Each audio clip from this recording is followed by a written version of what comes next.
안녕하세요.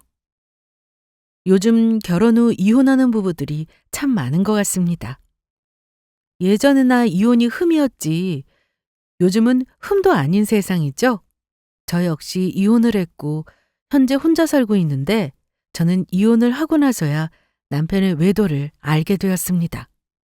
이혼 전에 이 사실을 알았더라면 어떻게 되었을까 하는 생각을 참 많이 했었는데, 이미 마음이 떠난 사람을 어쩌겠어요? 보내줘야죠. 저는 이혼 후 전 남편이 외도했다는 것과 아이까지 낳았다는 사실에 충격을 받긴 했으나 제 인생에 집중하며 지냈습니다. 인연이 아니라는 생각을 하면서요. 그런데 가만히 잘 있는 사람을 계속해서 못 살게 괴롭힌 건 전 남편과 상간녀였습니다. 저도 사람이기에 참는데 한계가 있고 결국 두 사람을 가만두지 않았는데요. 다시 그때로 돌아간다 해도 제 선택은 변하지 않을 것 같습니다. 제가 그때 어떤 결정을 했었는지 그 이야기를 지금부터 시작해 보려고 하니 끝까지 잘 들어봐 주세요. 저와 남편은 10년 연애를 했습니다. 한 동네 살면서 동네 친구로 알고 지냈고 서로 다른 중학교에 들어가면서 연락을 안 하고 지냈네요. 그러다 대학교 입학 후 동네에서 우연히 마주쳤는데 그날 이후로 자주 연락하고 만났습니다. 남편은 우연히 다시 만나게 된 저에게 정말 잘해주었는데요. 누가 봐도 친구였지만 사귀는 사이도 아니었는데 서로 남자친구나 여자친구를 만들지 않았습니다. 말만 안 했을 뿐이었지 서로 좋아하고 있었던 겁니다. 그러다 1년 정도 지나서 정식으로 남편으로부터 사귀자는 말을 듣고 난 뒤 친구에서 연인이 되었습니다. 이후 저는 광고회사에 취직을 했고 남편은 게임 회사에 들어갔습니다. 서로 직장도 있겠다, 연애도 오래 했겠다, 이제 결혼을 해도 되지 않을까 하는 생각에 서로 양가에 얘기를 했습니다. 저희가 동네 친구 사이였기 때문에 부모님도 서로 인사는 하고 지내던 사이였는데 특별히 반대는 없으셨습니다. 두 집안 모두 여유가 있는 편이라 결혼 준비는 반반으로 하기로 했으며 너무 과한 요구 없이 저희에게 맡겨주셔서 결혼을 준비하며 싸우는 일도 없었네요. 결혼을 한 저희 부부는 여전히 친구처럼 아주 잘 지냈는데 한 가지 흠이라면 남편이 결혼 전에는 주로 저를 만나며 시간을 보냈다면 결혼 후에는 친구들과 보내는 시간이 많아졌다는 것입니다. 나 오늘도 상철이랑 주석이 만나고 들어갈게. 오늘도 골프 연습해? 어, 다음 달에 필드 나가잖아. 그래서 연습해야 돼. 그래, 너무 늦지는 말고. 저희가 10년간 연애를 했는데 결혼을 한 건 32살이었어요. 아직 젊은 나이로 보일 수도 있지만 저는 35살 전에는 꼭 아이를 낳고 싶은 마음이 있었기에 전부터 병원을 다녔습니다. 그런데 남편도 함께 와야 한다는 말에 몇 번이나 얘기했지만 서로 스케줄이 맞지 않았네요. 저는 광고회사에서 야근하는 날도 종종 있고 남편 역시 야근이나 주말 출근도 있었거든요. 그래도 마음만 있다면 어떻게든 병원에 갈 수 있을 거라 생각했기에 내심 남편에게 서운한 마음이 컸네요. 세라야, 엄만데 주말에 친정 좀 올래? 김치 담갔거든. 박서방하고 와서 밥도 먹고 김치도 가져가라고. 수정 씨는 좀 바빠. 나 혼자 갈게. 주말에도 바빠? 어, 게임 회사라 토요일 출근하는 날도 있고 평일엔 야근도 하고 그래. 그래, 그럼 너 혼자 와. 차 끌고 와야 돼. 김치통이 크거든. 알았어. 주말에 봐. 종종 엄마가 친정으로 와서 밥이라도 먹고 가라고 하는 날이면 남편은 함께하지 못할 때가 늘어갔습니다. 저희 친정뿐만 아니라 시댁에서 연락이 와서 가야 하는 날에도 마찬가지였죠. 시부모님은 저를 유독 예뻐하셨는데요. 남편 이로 형이 둘이나 있었는데 다 결혼을 안 해서인지 집에 딸 같은 며느리가 들어왔다며 아주 좋아하셨어요. 아들 셋이 말도 안 하고 집이 조용하고 어두웠는데 제가 시집 오고 나서는 완전히 달라졌다고 하시더군요. 시댁에 가도 딱히 저한테 뭔가를 시키거나 하지도 않으시고 항상 음식을 만들어 놨으니 먹으러 오라고 하셔서 저 혼자서라도 자주 가는 편이었습니다. 그러니 문제는 남편이었습니다. 집에 붙어 있지 않다 보니 이건 아니다 싶었어요. 그래도 친구들을 만나러 간다며 친구 이름을 대면 제가 아는 사람들이라 못 가게 할 수도 없었고 한 번 갔다 오면 밤 12시는 물론 외박도 정말 잦았습니다. 하지만 저는 싸우는 걸 너무 싫어하는 성격이다 보니 뭐든 좋게 좋게 넘어가곤 했는데요. 결혼하고 처음으로 저희가 크게 다툰 사건이 있었습니다. 야, 좀 보내줘라. 친구들 다 간다고 했는데. 아무리 그래도 그날은 우리 결혼한 지 1년 되는 날이야. 너 그런 기념일 챙기는 여자였어? 연애할 때는 그냥 지나쳐서 무딘 줄 알았더니. 다른 건 몰라도 우리 결혼하고 처음 맞는 기념일인데 이건 챙겨야지. 거기다 그날 친구들하고 해외여행을 간다는 게 말이나 돼? 그럼 다녀와서 기념일 챙기자. 어? 남편은 친구들과 밖에서 보내는 시간이 많았지만 제가 못 가게 하거나 막은 적이 없어 이번에도 통할 거라 생각했던 모양입니다. 표까지 다 끊어놓고 저에게 통보하듯 말하는 게 저를 더 화나게 했습니다. 아이, 몰라. 그럼 네가 여행 경비 물어주던가. 나 때문에 친구들도 못 가는 거니까 취소 수수료 네가 다 물어내. 뭐? 아, 그렇잖아. 나랑 상철이 주석이 그리고 운수까지 넷인데 비행기표에 숙박까지 돈이 얼만지나 알아? 남편은 해외로 나가서 골프 치고 오는 거라고 계속 보내달라고 했는데요. 다녀와서 앞으로 외출을 줄이겠다는 약속을 하고는 가버렸습니다. 사실 제가 다녀오라고 말하지도 않았지만 더 크게 싸우고 싶지 않아 어떻게 하나 두고 봤는데 혼자 저렇게 말하고는 당당히 가더라고요.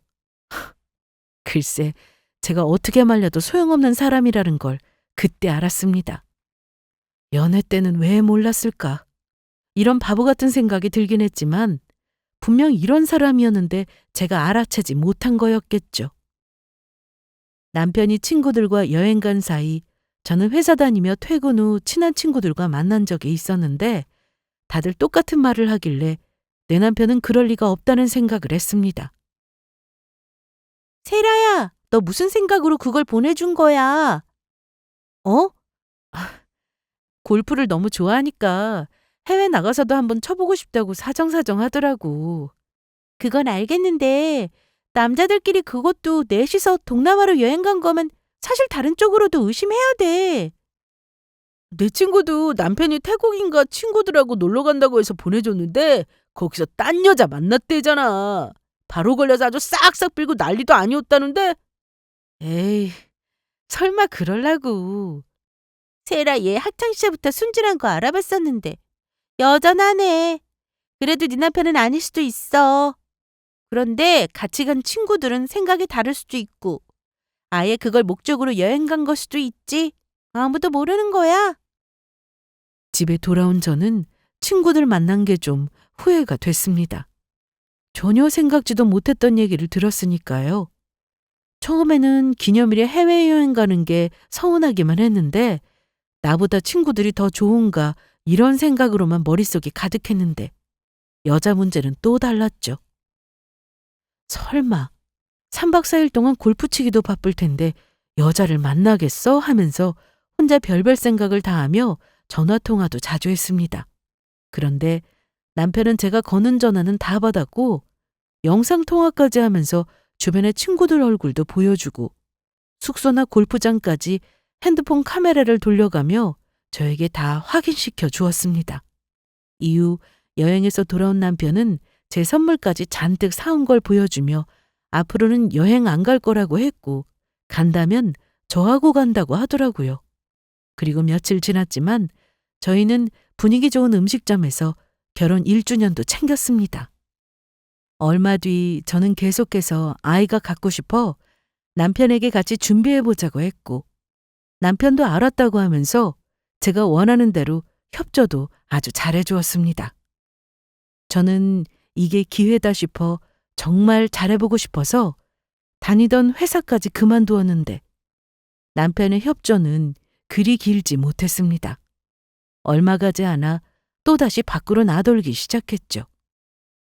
다 큰 성인을 제가 쫓아다닐 수도 없는 노릇이었고 뭐만 하려고 하면 남편이 집에 없거나 술 약속이 있어 늦는다고 하니 그렇게 3년을 보내버리고 말았습니다. 저는 그동안 광고회사를 오래 다녔기에 3년간 쉬었지만 그래도 다시 취직하는 게 어렵지는 않을 거라 생각했습니다. 하지만 나이도 있고 쉬다가 다시 알아보려니 취업도 쉽지 않았네요.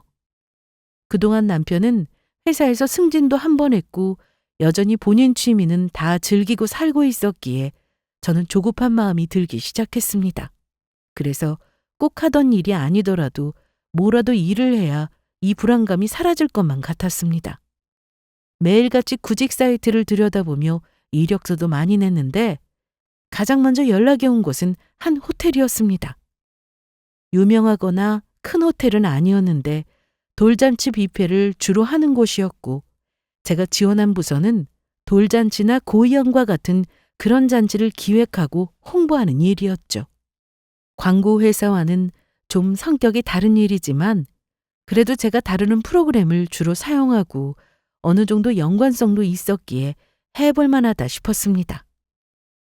처음 해보는 일이라 겁부터 났지만 일단 기회가 주어진 것에 대해서 감사하다는 생각에 정말 열심히 배우면서 다녔습니다.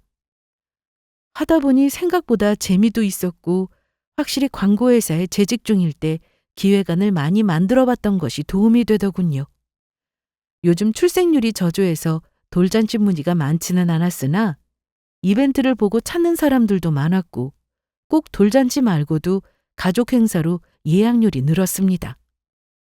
그렇게 이직 후 새로운 일이 도전하는 저를 본 남편은 응원을 해주었는데 그간 허송세월하며 보낸 시간이 아까워 남편을 볼 때마다 신경질도 났어요. 하지만 계속해서 꼭 아이를 낳아야 할 필요는 없었으니 제가 어떻게 하겠어요? 그리고 남편은 굳이 아이 없이도 둘이서만 잘 살면 안 되냐는 말도 종종 했기에 강요할 일은 아니었습니다. 그래서 이렇게 살다가 아이가 생긴다면 좋을 일이고 그게 안 된다면 서로 각자 일하면서 나이 드는 것도 크게 나쁘진 않겠다 싶었습니다. 남편은 저보다 친구들과 골프가 우선이었지만 항상은 아니었습니다. 오랜만에 아무 약속 없이 집에 들어온 날은 저와 온전히 모든 시간을 다 보냈기에 취미 생활을 존중해주게 된 거죠. 하루는 남편이 먼저 세라야, 너도 골프 배워볼래? 골프? 나 한 번도 안 해봤어. 나는 뭐 해봤냐? 상철이 녀석이 재밌다고 하도 그래서 따라갔다가 나도 푹 빠진 거지. 너도 배워서 우리 같이 골프 치러 다니면 되잖아. 남편의 제안이 솔깃하긴 했습니다. 부부가 결혼해서 취미생활을 같이 한다는 건 참 좋은 일이잖아요. 그래서 남편의 말에 몇 번 골프를 배우러 따라 나선 적이 있었습니다. 그런데 저에게 골프를 가르쳐 주겠다던 남편은 자기 연습하기에 바빴고 제가 잘하고 있는지 관심조차 없었습니다. 오히려 연습장에 갔더니 남편하고 알고 지내는 사람들이 정말 많아서 놀랐었네요. 특히 여자 회원들하고 대화 나누는 모습을 많이 목격했는데 옷도 예쁘게 입고 얼굴도 예쁘고 몸매도 늘씬한 여자들 뿐이더라고요. 자기야, 연습 다 끝났어? 이제 갈까? 어? 그래 가자. 근데 자기 표정이 왜 그래? 골프 별로야? 나한텐 안 맞는 것 같아. 어깨도 너무 아프고. 그게 자세가 중요해. 이 골프는 말이야. 골프 얘긴 됐고 아까 젊은 여자들이 자기 둘러싸고는 얘기하던데. 아, 연습장에 내가 얼마나 많이 왔어. 그러니 다들 친해진 거지. 설마나 의심해? 뭔 의심. 그냥 아까 본 거 말한 건데. 아니 뭔가 그렇잖아. 여자들 만나러 꼭 골프장 가는 사람 취급하는 것 같고. 그리고 내가 여자가 있으면 자기를 내가 연습하는 곳에 데리고 왔겠어? 골프 치느라 몸도 힘든데 집에 오는 차 안에서 남편하고 다투기 싫어 그냥 넘어갔습니다. 바람을 피우든 아니든 결혼도 한 사람이 젊은 여자들하고 저렇게 친하게 지내는 모습이 좀 보기 좋지 않아 말했던 건데 발끈하니 할 말이 없더라고요. 그날 이후 저는 골프 연습은 남편만 보냈습니다. 아무리 해도 저한테는 맞지 않더라고요. 저는 차라리 배드민턴이나 테니스 같은 운동이 잘 맞았어요. 그러다 보니 저희 부부는 선호하는 운동도 서로 달랐고 결혼 후 뭔가를 함께하는 게 없었습니다. 그런데 대부분의 부부가 결혼해서 그냥 정으로 산다고 하지만 저희는 좀 달랐습니다. 집안에서 같이 있을 때에도 점점 대화도 안 했고 주말에는 일어나는 시간도 다르다 보니 밥도 따로 먹게 되고 그랬죠. 더군다나 시댁에서 한 번씩 오라고 하는 날에도 남편은 바쁘다며 잘 가지도 않았습니다. 그래서 시부모님하고 저 이렇게 셋이 외식도 하고 야외 공원도 가고 그렇게 지냈네요. 시댁에서는 유독 손주를 바라고 계셨는데 얼굴 보기도 힘든 남편을 두고 살고 있으니 소식이 없을 수밖에요. 그러다 보니 어머님이나 아버님도 저에게 부담 주기 싫다며 그 얘기는 잘 안 하셨습니다. 하지만 친구분들 얘기를 하시면서 손주가 놀러 오면 용돈도 주고 유모차도 끌고 이런 게 참 부럽더라 하시더군요. 그래서 더 나이 들기 전에 남편하고 다시 한번 얘기를 해봐야 하나 싶었습니다. 그런데 남편은 저와는 생각이 완전히 달랐습니다. 어느 날 퇴근하고 집에 온 남편이 저에게 저기 세라야, 우리 이혼하자. 뭐? 갑자기 무슨 말이야? 이혼? 장난이라도 그런 말 하지 마. 남편이 저에게 이혼을 요구하더라고요. 서로 말도 안 하고 사는 부부였지만 그래도 저는 이혼 생각은 해본 적이 없었기에 당황스러웠습니다. 너도 알겠지만 우리가 뭐 대화를 많이 하는 것도 아니고. 그래, 당신 말도 맞아. 그런데 그게 이혼하려는 이유야? 대화가 없는 거? 아니, 그 하나 때문만은 아니고 그냥 내가 너한테 사랑이 없는 것 같아. 처음에는 장난이라 생각했습니다. 우리가 10년을 만나다 결혼해서 남들처럼 신혼 이런 것도 없었고 권태기가 온 건 아닐까? 그런 거 아니야. 생각할 시간을 갖자. 무슨 생각을 해? 난 생각 다 끝났어. 그럼 여태 나랑 살면서 혼자 이혼 생각까지 하며 지냈다는 거네? 나도 최근에야 이혼하는 게 낫겠다 생각을 한 거야. 그래서 말한 거고. 이혼하자는 말에 바로 알겠다고 대답할 수 있는 사람이 얼마나 되겠어요? 그래서 저는 계속해서 생각할 시간을 갖자고 했는데 그건 싫다고 하더라고요. 제가 시작하고 문제가 있는 것도 아니고 남편하고도 크게 문제 있다고 생각하지 않았으니 이혼은 아니라고 생각했습니다. 아직까지는 제가 좋아하는 마음도 있었고요. 혹시나 싶어 남편의 생각이 바뀌지 않았을까 하는 생각에 기다리기로 했습니다.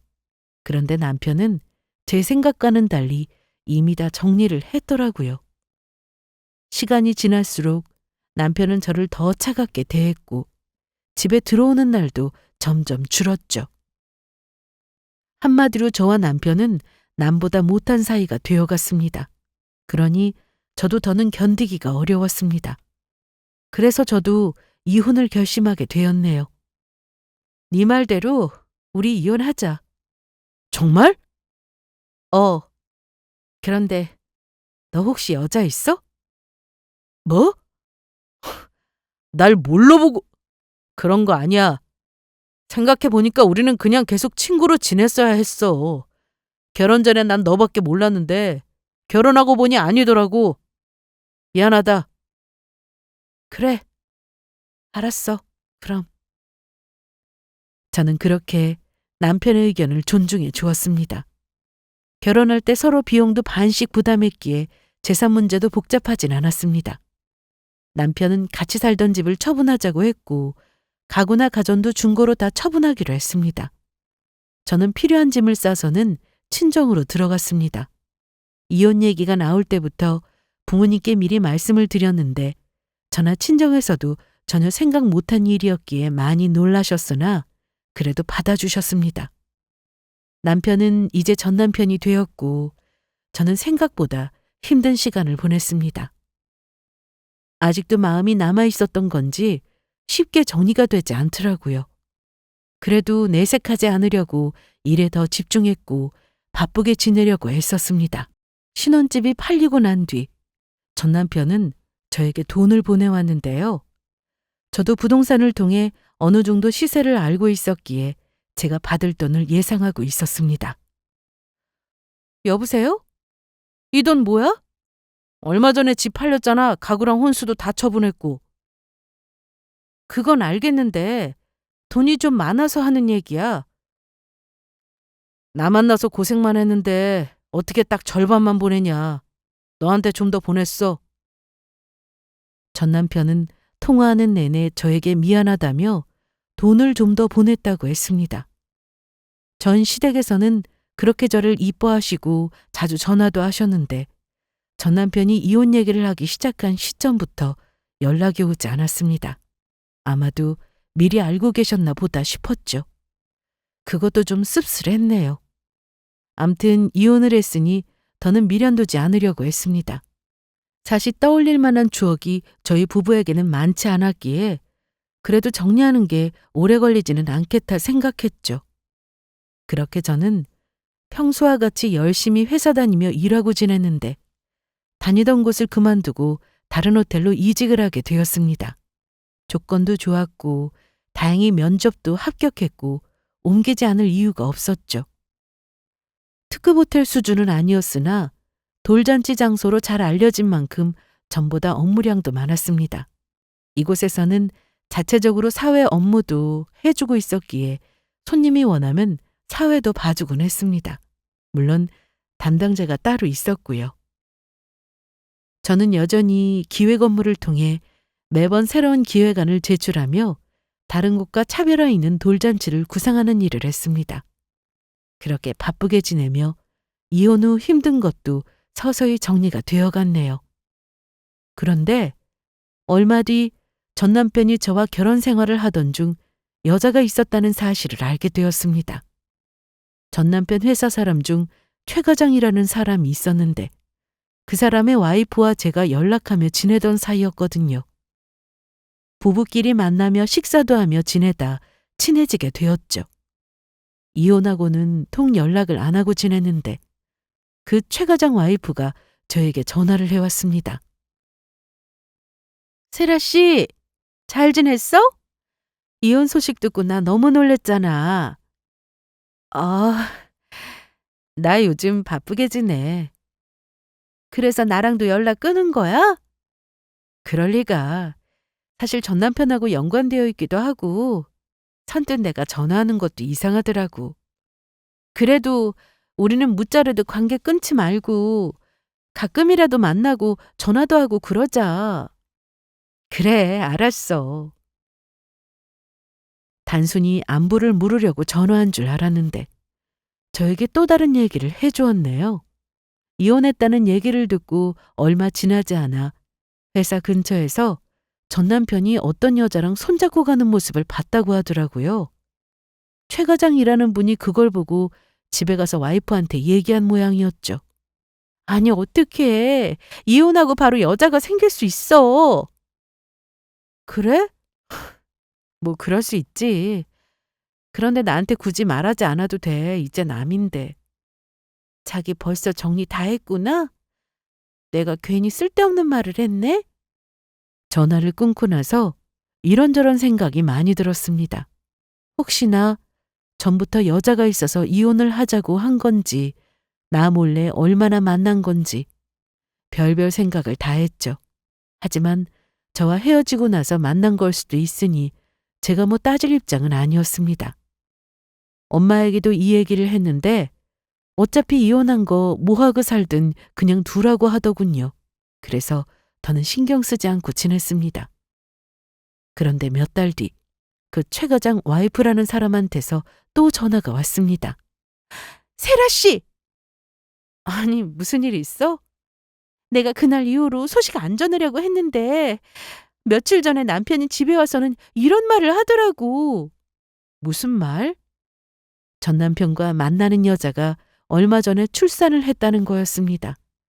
회사 앞에서 만난다는 얘기를 들은 게 고작 몇 달 전이었는데 출산을 했다면 그때는 이미 임신 중이었다는 거죠. 뭔가 이상하더라고요. 더 이상한 건 재혼도 안 했대. 그냥 애만 생긴 거지. 이게 말이 돼? 자기랑 이혼한 지 얼마나 됐다고 벌써 애가... 이건 그전에 임신을 했다는 건데. 따져보니 정말 저와 헤어지기 전부터 여자가 있던 게 맞았습니다. 제가 이혼 도장을 찍은 게 6월 달이었고 벌써 5개월이 지나서 11월이 되었는데 출산이라면 적어도 2월에는 임신을 했다는 계산이 나오더군요. 물론 오차는 있었겠지만 정확한 건 제가 이혼하기 전 여자가 있었던 건 분명했습니다. 그리고 애까지 생기고 나서 저에게 이혼 요구를 한 것 같았고요. 결혼 전 여자가 있느냐는 질문에 절대 그런 거 아니라고 해서 그냥 그 말도 믿었는데 속았네요. 저는 최 과장 와이프와 전화를 끊고 나서 너무 혼란스러웠습니다. 그것도 모르고 아주 조용히 이혼을 해준 꼴이었네요. 이혼 후 저는 참 힘든 시간을 보냈고 겨우 마음 추스르고 지금은 잘 지내고 있었는데 이런 소식이 저에게 도움될 리가 없었습니다. 거기다 최 과장 와이프라는 사람은 본인 남편을 통해서 그동안 많은 이야기를 들었다고 했는데요. 제 남편이 아기를 좋아했는데 상간녀가 덜컥 애를 가지니 저와 빨리 정리하기를 바랬다고 했습니다. 거기다 그 상간녀는 유부남인 걸 알고도 만나기 시작했고 같이 골프도 치니까 통하는 부분도 많았다고 하더군요. 순간 복수해버릴까 하는 생각이 들었습니다. 저는 한동안 힘들었는데 둘은 애까지 낳고 행복하게 지내고 있다는 그 사실 자체가 화가 났죠. 홧김에 인터넷으로 변호사 사무실도 찾아보고 며칠 뒤에는 직접 방문해서 상담도 받았는데 이혼을 했더라도 상간녀 소송은 가능하다고 했습니다. 그래서 상간녀 손해배상 청구 소송을 해버릴까 싶더라고요. 이혼 전 이미 임신한 상태였고 유부남인 것도 알았다고 했으니 총각을 만난 거라고 주장하긴 어려울 거라고 했습니다. 물론 더 확실한 증거는 필요한 상태였죠. 그래도 차근차근 준비하면 소송은 가능할 거라는 답변을 받았습니다. 하지만 주변에서 다 저를 말렸습니다. 특히 부모님이 더욱 말리셨어요. 세라야, 그거 하지 마. 엄마도 아빠랑 같은 생각이야. 이제 와서 소송 거는 거 무슨 의미가 있어? 아빠가 알아보니까 위자료 몇천 주고 끝이라고 하더라. 너 고작 그 돈 받으려고 소송 거는 거 아니잖아. 아니, 그 자식은 돈 주고 여전히 행복하게 잘 살 텐데. 세라, 너 돈이 목적이 아니라면 그만둬.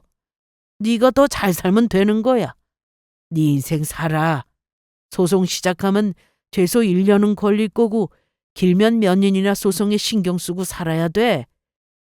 아빠, 나도 사람이야. 화가 나서 못 참겠어. 아빠가 그걸 왜 몰라? 나도 지금 당장 그 자식 만나면 주먹이라도 날리고 싶은 심정인데. 홧김에 일을 저지를까 봐 부모님은 걱정이 많으셨는데 저는 마음을 다잡고 제 인생을 집중하기로 결론을 내렸습니다. 부모님 말씀처럼 소송 건다고 해서 달라지는 것도 없었으니까요. 그래서 저는 최 과장 와이프라는 사람하고는 연락도 거의 받지 않고 지냈습니다. 인생을 낭비하고 싶지 않아서 제 일에만 집중했습니다. 그런데 상간녀의 출산 소식을 듣고 난 뒤 1년이 다 되어갈 때쯤 출근을 해서 예약 명단을 확인하려는데 거기에 전 남편 이름이 보였습니다. 동명이인이 워낙에 많다 보니 같은 이름이겠지 하고 넘기려는데 옆에 연락처도 정확하게 맞더라고요. 그리고 전 남편 이름 옆에 김경이라는 여자 이름도 보였습니다. 그 상간녀의 이름이었네요. 하필 그 많은 호텔 중 제가 근무하는 곳으로 예약을 했다는 게 당황스러웠습니다. 겨우겨우 잊고 지내던 저였는데 호텔에서 아기까지 있는 모습을 마주치고 싶지 않았거든요. 그래서 저는 고민 끝에 전 남편에게 전화를 걸었습니다. 제가 전화한 목적은 예약 취소였죠. 여보세요? 네, 말씀하세요. 박수정 씨 전화 아닌가요? 맞아요. 저한테 말씀하시라고요. 네?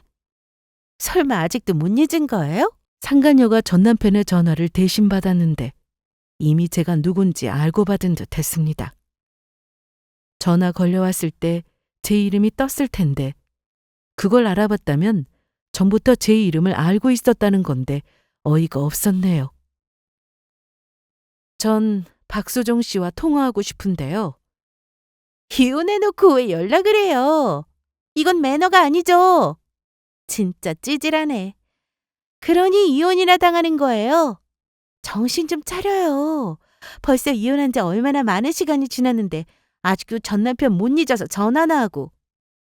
저는 예약 관련해서 간단하게 얘기만 하고 끊을 생각이었는데 대뜸 절 보고 찌질하네 매너가 없네 사람 속을 긁길래 저도 따졌습니다. 유부남인 걸 알면서 왜 만났어요? 참나. 이제 와서 그걸 따지는 거예요? 사랑이 죄는 아니잖아요. 그쪽은 그게 마음대로 돼요? 우리가 서로 좋아하니까 애도 생긴 건데. 그쪽은 연애도 길게 했다던데 어떻게 그동안 아무 소식이 없었어요? 그게 참 희한해. 그러니 짝은 다 따로 있다는 말이 있는 거예요. 오래 만나고 결혼까지 했어도 결국 이혼하잖아요? 그리고 앞으로 전화하지 마세요. 이건 진짜 경고니까. 어이없었습니다. 상간녀는 자기 할 말만 하고 전화를 바로 끊어버리더군요. 저는 저 깊은 곳에서부터 화가 올라와 참을 수 없었는데 몇 분 뒤에 전 남편에게 전화가 왔습니다. 혹시나 저에게 사과라도 하려나 싶어 전화를 받았는데 야, 너 왜 전화했어? 우리 헤어졌잖아. 앞으로 꼭 연락할 일 있는 거 아니면 전화는 자제해줘. 부탁한다. 그러면서 자기는 이미 가정도 꾸리고 살고 있으니 제발 더는 연락하는 일 없었으면 한다고 하더군요. 아기 얘기를 꺼냈더니 얼마 전에 태어났다고 하면서 거짓말하는 게 기가 막혔습니다. 그래서 저는 어디까지 거짓말로 떠드나 싶어 가만히 듣고만 있었는데요. 제가 하나도 모르는 줄 알고 계속해서 거짓말만 늘어놓더군요. 본인도 이혼하고 힘들어 한동안 혼자 지내다 좋은 사람 만나서 같이 살고 있고 아기도 생긴 거라고요. 솔직하게 말했더라도 절대 용서 못할 일인데 계속해서 헛소리를 해대니까 그냥 제가 먼저 전화를 끊어버렸습니다. 상간녀 소송도 접었는데 다시 진행해야 하나 싶은 생각도 들었습니다. 하지만 돈 받고 끝인 소송을 해봤자 뭐가 하겠어요? 저는 그걸로는 부족했습니다. 저를 다 속이고 이혼하자고 한 게 용서가 안 되더라고요. 그래서 의미 없는 소송은 안 하기로 했죠. 결국 저는 끝까지 제가 일하는 곳에서 돌잔치 예약이 되었다는 걸 말하지 않았습니다. 그날 마주치면 어쩔 수 없다고 생각하려고 했죠. 저는 그게 일이니 손님들 오면 안내도 하고 평소와 똑같이 지낼 생각으로 마음을 굳게 먹고 있었습니다. 돌잔치를 앞두고 사진과 영상 파일을 메일로 전달받았는데 들여다보니 세상 행복해 보이더군요. 이왕 이렇게 된 거 그냥 셋이 잘 살라 싶어서 사진 출력하고 액자에 끼우고 또 영상도 당일에 잘 나올 수 있도록 준비를 했습니다. 아기 이름도 보였는데 솔직히 애를 원했던 저였기에 속이 말이 아니었네요. 그저 인연이 아니었다고 생각하려고 해도 화가 나는 건 어쩔 수 없었습니다. 그리고 며칠 뒤 돌잔치 날이 되었습니다. 전날까지만 해도 그냥 직원으로서 손님을 대하자고 다짐했는데 당일이 되고 보니 피하고 싶더군요.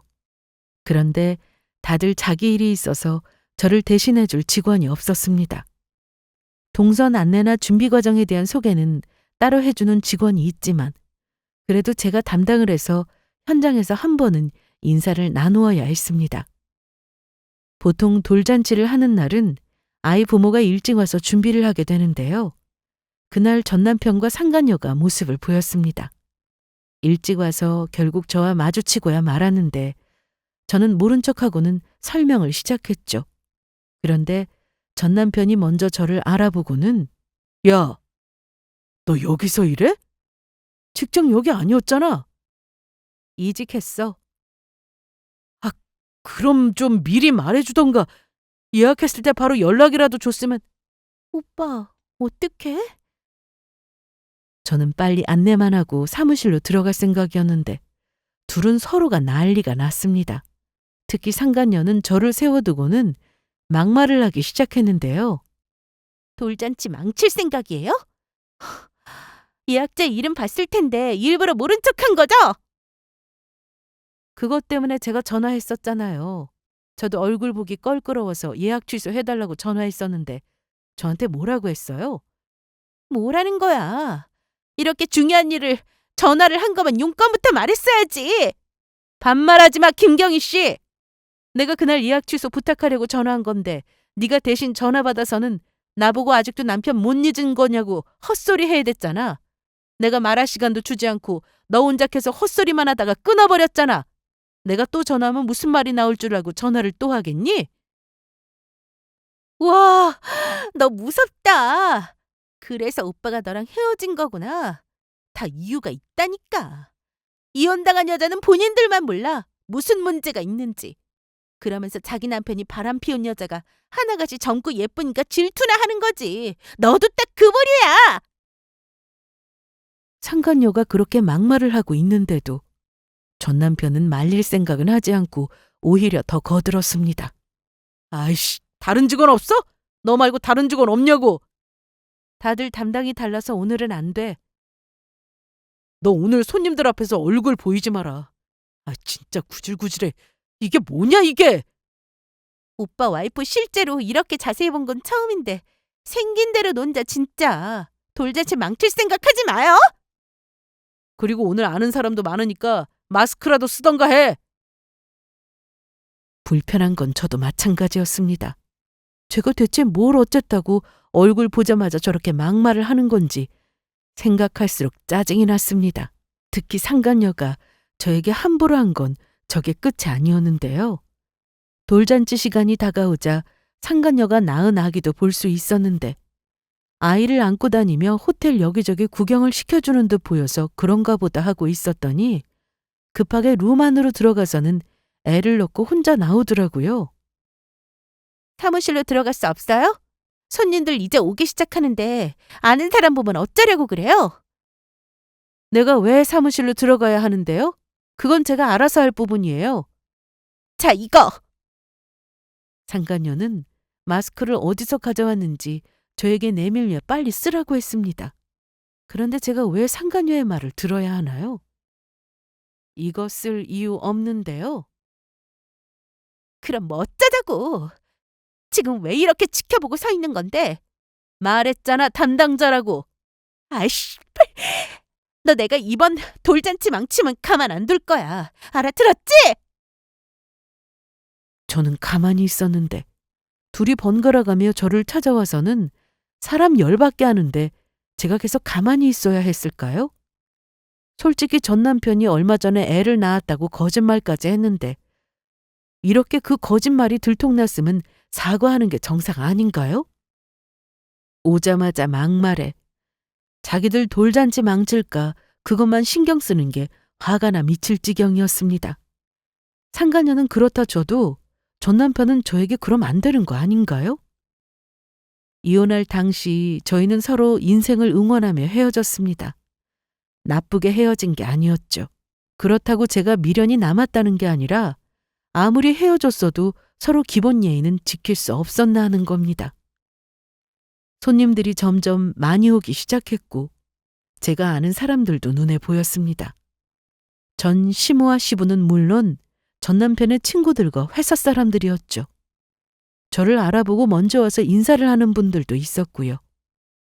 끓어오르는 분노를 어떻게든 가라앉히려고 노력하고 있는데 돌잔치 시작 전 상간녀가 저를 한 번 더 찾아왔습니다. 저기요. 무슨 일이에요? 이거 버릴 곳이 안 보여서 그런데. 이게 뭔데요? 일단 받아봐요. 저 지금 바빠서 그러니까 대신 좀 버려줄래요? 상간녀가 저에게 주고 간 건 아기 귀저귀였습니다. 새 귀저귀가 아니라 이제 막 갈고 버려야 할 귀저귀를 저에게 준 거죠. 한 개도 아니고 여러 개를 일부러 모아뒀다가 저에게 준 것 같았는데 그걸 보자마자 더는 참으면 안 되겠다 싶었습니다. 바람까지 피워 애 낳고 살게 된 거면 조용히나 살지. 뭐 자랑이라고 사람들 다 초대해서 돌잔치를 하고 있고 거기다 나한테 찾아와 할 말 못할 말 구분 못하고 저러는 게 그냥 둬서는 안 되겠다 싶었습니다. 그리고 요청란에 사회적 요구가 써 있는 걸 보고는 사무실로 가서 사회는 제가 보겠습니다 하고는 제가 진행하기로 마음먹었습니다. 제가 당한 수모를 그대로 돌려주고 싶더라고요. 직장 그만둘 생각도 하고 각오한 거죠. 손님들이 거의 다 왔는지 빈자리가 보이지 않았고 저는 안으로 들어가 마이크를 잡았습니다.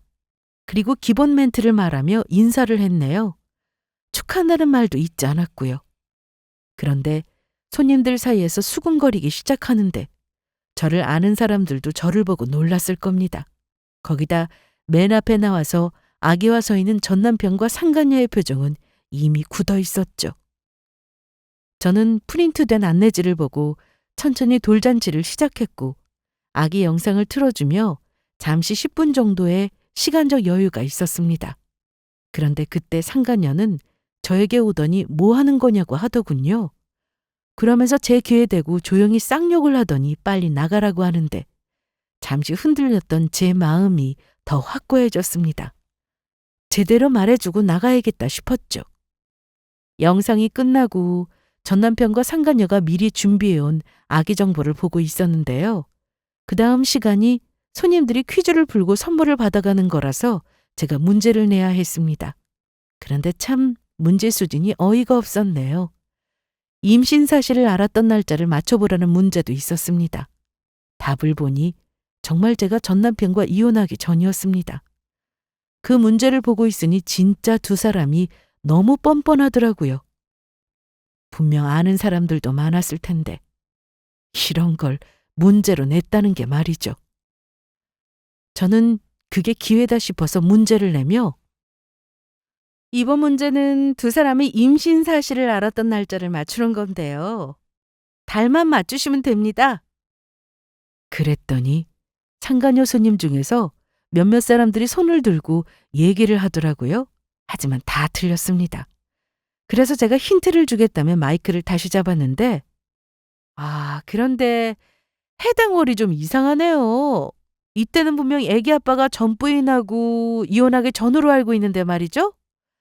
안 그래요, 박소정 씨? 순간 손님으로 오신 분들이 무슨 일이냐며 여기저기 말하기 시작하는데 전 시부모님은 얼굴을 들지 못했고 상간녀 친구들은 이 사실을 전혀 모르고 있었는지 저한테 뭐라고 하더군요. 전 남편은 그때 제 팔을 잡고는 밖으로 끌고 나가려고 했는데 한마디 더 하고 나왔습니다. 저랑 이혼 도장 찍기 전부터 만나던 여자랑 지금 돌잔치 하고 있는 거라고요. 그리고 저는 밖으로 나와서 전 남편은 물론 상간녀한테 온갖 욕을 들어야 했고 저는 직장에서 잘릴 각오하며 시작한 일이라 후회는 없었습니다.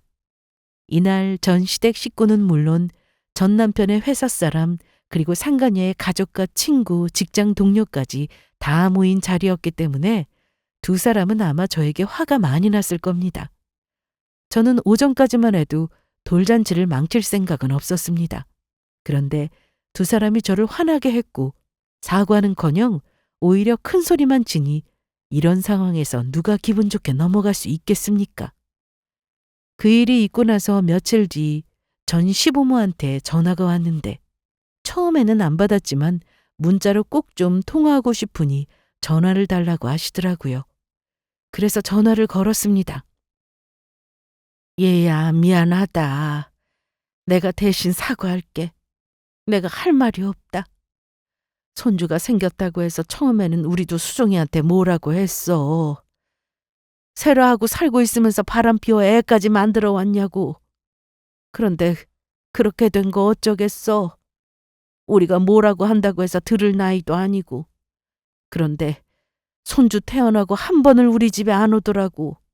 우리는 손주 태어날 날 병원에서 2번인가 보고 돌잔치 때 본 게 전부야.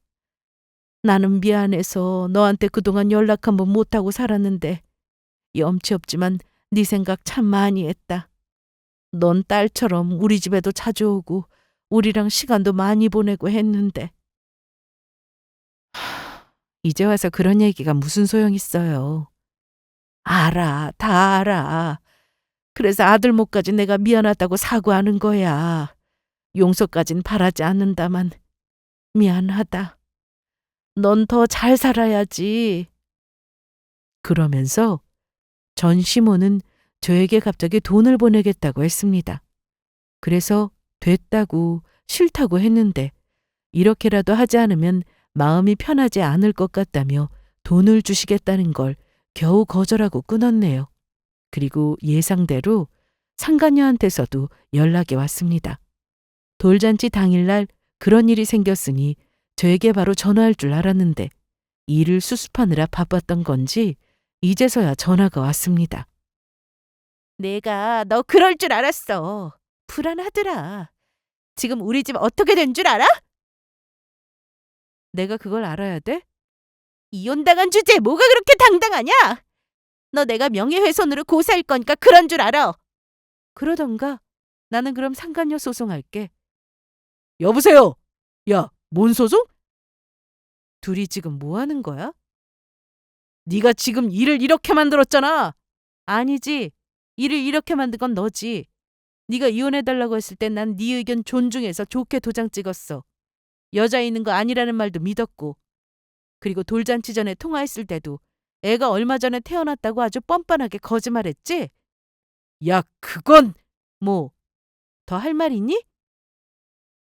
전 남편은 제 말에 말을 멈췄다가 이내 자기 와이프 집이 난리 났다고 했습니다.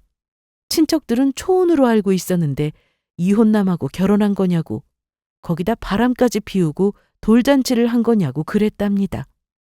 회사 사람들도 잔치에 왔었기 때문에 상간녀나 전 남편은 쪽팔려서 사직서를 냈다고 했습니다. 사실 회사에서도 이런 직원이 다니고 있다면 망신이죠. 특히 전 남편은 직급도 어느 정도 있었는데 사생활이 너무 지저분하니 어떻게 계속 다닐 수 있었겠어요? 상간녀는 저에게 소송할 거라고 아주 큰 소리 쳤지만 본인이 한 게 있는데 소송 못할 줄 알고 있었습니다. 저 역시 상간녀 소송은 진행하지 않았어요. 서로 지저분해질 뿐이었고 저는 상간녀 집안에 이 사실을 알린 것만으로도 만족했습니다. 저는 다니던 호텔에 사직서를 냈는데 다행인 건지 상간녀나 전 남편이 호텔 측에도 별다른 연락을 해오지 않았다고 하더군요. 하지만 호텔 입장에서 제가 한 행동은 잘못한 거라 그 부분만 주의를 받고 그만두지 않아도 된다고 연락을 받았습니다. 뭐 소송에서 위자료까지 받아내야 더 속 시원할 수도 있을지 모르겠지만 제가 그렇게까지 하지 않더라도 전 남편과 상간녀가 결코 행복하게 살 거라는 생각이 들지 않았습니다. 최 과장 와이프라는 사람을 통해서 들은 얘기로는 제 예상대로였습니다. 두 사람은 허구한 날 싸운다고 했고 역시나 한 번 이혼이 어렵지 2번, 3번은 쉬운 게 맞나 보다 싶었습니다. 애가 태어나고 혼인신고도 했다는데 이혼 얘기가 오간다고 하더군요. 그러길래 가만히 잘 사는 사람을 대체 왜 건드려서는 스스로 나락으로 떨어지는 길을 택한 건지 지금 생각해봐도 이해가 되질 않습니다. 저는 그날 이후로 최 과장 와이프에게 더 이상 전 남편의 소식을 전하지 말라고 했고 전 제 인생 열심히 살아가고 있습니다. 다른 여자를 만날 거면 이혼 후 떳떳하게 만나면 될 일을 왜 꼭 배우자 몰래 바람을 피우고 하는 걸까요? 앞으로 제가 누군가를 만나 결혼을 또 하게 될지는 모르지만 현재 저는 일이 더 우선순위가 되었습니다. 일만 하며 사는 것도 행복이더라고요. 여기까지가 저의 사연이었습니다. 끝까지 잘 들어봐 주셔서 감사드리고 항상 좋은 일만 가득하시길 바라겠습니다.